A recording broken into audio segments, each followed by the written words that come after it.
Very good morning అందరికీ.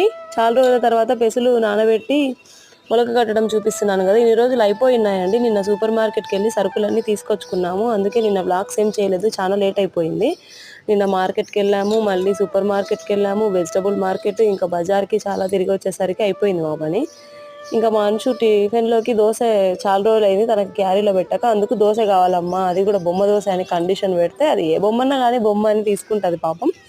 కోడిపిల్ల వచ్చింది. అది మొత్తానికి కోడిపిల్ల దోశ వేసి తనని స్కూల్లో వదిలేసి వచ్చి ఆయనకు కాఫీ ఇచ్చి చిన్నదానికి పాలు తాగించి, ఇంకా శనగపిండి కూర ఎర్రగడ్డ కారం మిక్సీ పట్టేశాను.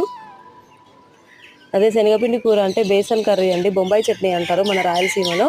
దోశలే వేస్తున్నానని రొటీన్గా అని అనుకోకండి, చట్నీలు అయితే మారుస్తాను. అలా చేయడమే మా ఆయనకి ఇష్టం. ఇంట్లో వాళ్ళకి ఇష్టం కంటే వేరేది ఏముంది చెప్పండి. మన కడప స్పెషల్ అనుకుంటా ఇది, పప్పుల పొడి దోశ కారం అంతా.